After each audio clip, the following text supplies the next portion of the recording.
ಮಲ್ಲದ ಗಂಡಂಗೆ ಮೊಸರು ಕಲ್ಲು ಅಂತ ಇವರು ವಿರೋಧ ಮಾಡಬೇಕು ಅಂತ ಮಾಡ್ತಾಯಿದ್ದಾರೆ.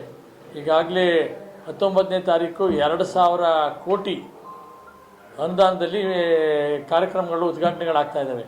ಅದ್ರಲ್ಲಿ ಕೆ ಆರ್ ಕ್ಷೇತ್ರ ಬಿಟ್ಬಿಟ್ಟವ್ರ 260 ಕೋಟಿ ರೂಪಾಯಿವರೆಗೂ ಕಾರ್ಪೊರೇಷನ್ ಲಿಮಿಟ್ಸಲ್ಲೇ ಮಾಡ್ತಾಯಿದ್ದಾರೆ. ಈಗಾಗಲೇ ಸಾಕಷ್ಟು ಕೋಟಿಗಳ ವರ್ಕ್ಗಳೆಲ್ಲ ನಡೆದಿದ್ದಾವೆ. ಅನುದಾನದಲ್ಲಿ ಸಿದ್ದರಾಮಯ್ಯನವ್ರು ಯಾವತ್ತೂ ಕೂಡ ಯಾವುದೇ ಎಮ್ ಎಲ್ ಎಗೆ ತಾರತಮ್ಯ ಮಾಡಲ್ಲ. ಕಾಂಗ್ರೆಸ್ ಎಮ್ ಎಲ್ ಎಗೂ ಅಷ್ಟೇ ಅನುದಾನ, ಬಿ ಜೆ ಪಿ ಎಮ್ ಎಲ್ ಎಗೂ ಅಷ್ಟೇ ಇದೆ ಅನುದಾನ. ಇವ್ರು ಬರೀ ಸುಳ್ಳುಗಳನ್ನ ಹೇಳ್ಕೊಂಡು ತಿರುಗ್ತಾವ್ರೆ. ಇವ್ರಿಗೆ ಅಂಕಿ ಅಂಶ ಸಹಿತವಾಗಿ ನಾನು ಮುಂದಿನ ದಿನದಲ್ಲಿ ಪ್ರೆಸ್ ಮೀಟ್ ಮಾಡ್ತೀನಿ. ಪ್ರೆಸ್ ಮೀಟ್ ಮಾಡಿ ಪ್ರತಿಯೊಂದು ಅಂಕಿ ಅಂಶಗಳು ಕೊಡ್ತೀನಿ. ಯಾಕೆ ಸುಳ್ಳು ಹೇಳ್ತಾವ್ರೆ ಅಂತ ಅಂದ್ಕೊಂಡು. ಇವ್ರಿಗೆ ಏನೇ ಕೆಲಸ ಮಾಡೋ ಶಕ್ತಿ ಇಲ್ಲ. ಇವ್ರಿಗೆ ಶಾಸಕನಾಗಿ ಏನು ಮಾಡಬೇಕು ಅನ್ನೋದು ಗೊತ್ತಿಲ್ಲ.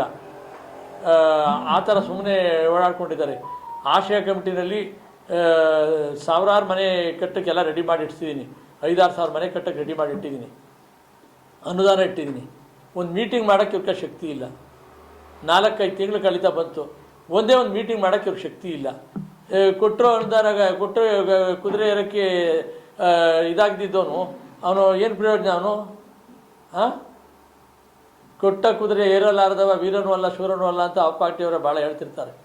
ಹಾಗೆ ಆಶಯ ಕಮಿಟಿನಲ್ಲಿ ಮನೆಗಳು ಕಟ್ಟೋಕ್ಕೆ ಎಷ್ಟು ಕೋಟ್ಯಾಂತರ ರೂಪಾಯಿ ಅನುದಾನ ಇದೆ, ಎಲ್ಲ ಇದೆ. ಒಂದು ಇನ್ಸ್ಪೆಕ್ಷನ್ ಮಾಡೋಕ್ಕೆ, ಒಂದು ಮೀಟಿಂಗ್ ಮಾಡೋಕ್ಕೆ 4 ತಿಂಗಳಾದರೂ ಮಾಡೋಕ್ಕಾಗ್ತಾಯಿಲ್ಲ. ಬಂದಿರೋ ಕೆಲಸಗಳು ಮಾಡೋಕ್ಕಾಗ್ತಾಯಿಲ್ಲ. ಸುಮ್ಮನೆ ರಾಜಕೀಯಕ್ಕೋಸ್ಕರ ಹೇಳ್ತಕ್ಕಂಥ ಕೆಲಸ ಇದು. ಸುಳ್ಳು. ಯಾರ ವಿಚಾರದಲ್ಲೂ ಸಿದ್ದರಾಮಯ್ಯನವರು ಎಲ್ಲ ಶಾಸಕರು ಸಮನಾಗಿ ಕಾಣೋರ್ನವ್ರೆ. ಸಾಕಿ ಸಹಿತವಾಗಿ ಕೊಡ್ತೀವಿ ನಾವು. ಇವ್ರಿಗೆ ಎಷ್ಟೆಷ್ಟು ಅನುದಾನ ಬಿಡುಗಡೆ ಆಗಿದೆ, ಏನೇನಾಗಿದೆ ಅಂತ.